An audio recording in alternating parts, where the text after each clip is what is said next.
ரசூலுல்லாஹ்வுடைய காலத்திலே ஒரு மனிதர் சக்கராத் ஹாலில் மரணப்படுக்கையில் இருக்கிறார். சஹாபாக்கள் அவரை சூழ நிற்கிறார்கள். அல்லாஹ்வுடைய ரசூலும் அங்கே இருக்கிறார்கள். அந்த மனிதர் திடீரென்று ஒரு வசனத்தை சொன்னார். லைத்தஹு கான ஜதீதா, ஐயோ அது புதிதாக இருந்திருக்க கூடாதா. சற்று நேரம் போய் மற்றும் ஒரு வசனத்தை சொன்னார். ஐயோ அது தூரமாக இருந்திருக்க கூடாதா. இன்னும் சிறிது நேரம் போய் அவர் சொன்னார். ஐயோ அநியாயமே, அது முழுமையானதாக இருந்திருக்க கூடாதா. இவ்வாறு 3 வசனங்களை சொன்னார். ரூஹு பிரிந்தது. ஜனாசாவை தூக்கிச் சென்று அடக்கம் செய்தார்கள். சஹாபாக்களுக்கும் மிகப்பெரிய ஒரு கேள்வி உள்ளத்திலே. 3 வசனங்களை சொன்னாரே, அதன் தத்துவம் என்ன, அர்த்தம் என்ன?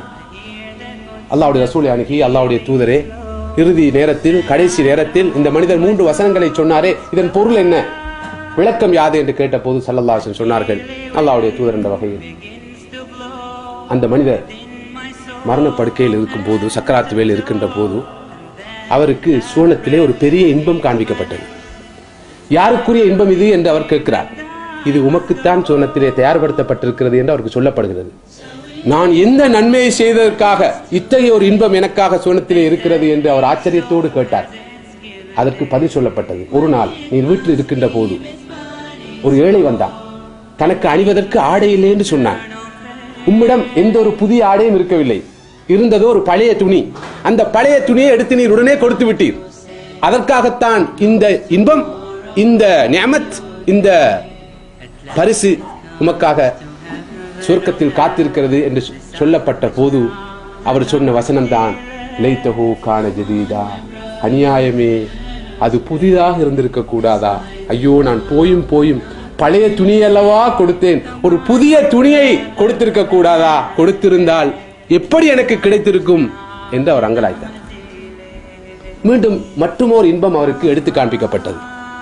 மற்றுமோர் சுவனலோகத்து அவருக்கு கிடைக்கக்கூடிய ஒரு பாக்கியம் அவருக்கு எடுத்து காண்பிக்கப்பட்டது. இது எதற்காக, யாருக்காக என்று கேட்டபோது உமக்காகத்தான். இதை பெறுவதற்கு நான் எதுவும் செய்யவில்லை என்று அவர் சொல்கிறார். இல்லை, நீர் ஒரு பெரிய காரியம் செய்தீர். ஒரு நாள் வீட்டிலே நீர் சாப்பிட்டுக் கொண்டிருந்தீர். ஒரு ஏழை பசியினால் உம்மிடம் வந்து உண்பதற்கு ஏதாவது கேட்டான்.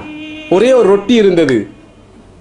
நீரும் சாப்பிட வேண்டும், அவனுக்கும் கொடுக்க வேண்டும். அந்த ரொட்டியை 2ஆக உடைத்து ஒரு பாதியை உமக்கு வைத்துக் கொண்டீர், அடுத்த பாதி அவனுக்கு கொடுத்தீர்.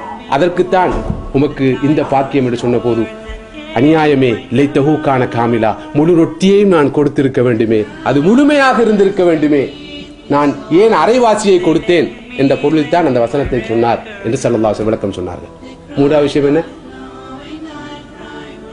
தூரம். ரைட். 3வது ஒரு பாக்கியம் அவருக்கு காண்பிக்கப்பட்டது.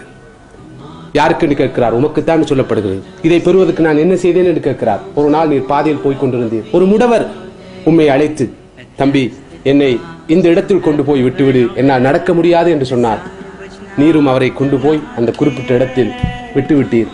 அதற்காகவே உமக்கு இது கிடைத்தது என்று சொன்ன போது அவர் சொன்னார், லைத்தஹு கான பைதா, இன்னும் சற்று தூரமாக அது இருந்திருக்க வேண்டுமே. அவர் சொன்ன தூரம் குறைவாக இருந்தது, இன்னும் அது தூரமாக இருந்திருக்க வேண்டுமே, இருந்தால் இன்னும் எனக்கு பாக்கியம் கிடைத்திருக்குமே என்ற பொருளில் தான் அவர் அந்த வசனத்தை சொன்னார் என்று ரசூலுல்லாஹி ஸல்லல்லாஹு அலைஹி வஸல்லம் சொன்னார்கள். சகோதரர்களே, சகோதரிகளே, நன்மை செய்தவருடைய கை செய்தார். உடையை கொடுத்தார், பழைய உடையாவது, ரொட்டியை கொடுத்தார், பாதியை ஆவது, தூக்கிக் கொண்டு சென்றார், குறைந்த தூரம் ஆவது. நாம் என்ன கொடுத்தோம், எதை செய்தோம், எந்த உதவியை செய்தோம்? தொழுது விட்டு வேகமாக போவோம்.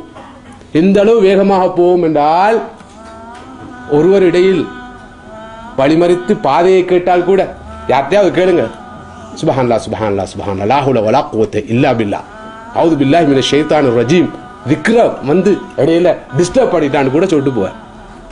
போற வழியில ஒரு வாழைப்பழத்தோடு இருக்கும் பாதையில, சரியா வாழைப்பழத்தை விட இவர் வலிக்கு போயிருவார். இதுக்கு பேர் இஸ்லாம். ஸல்லல்லாஹு அலைஹி வஸல்லம் சொன்னார்கள், இமாத்தத்துல் அதா அனித் தரீக், மனிதர்களுக்கு நோவினை செய்யக்கூடிய கற்கள், முட்கள், வாழை பழத்தோல் முதலானவற்றை பாதையிலிருந்து அகற்றுவது சதக்கா தர்மமாகும் என்று சொல்ற மார்க்கம் இது.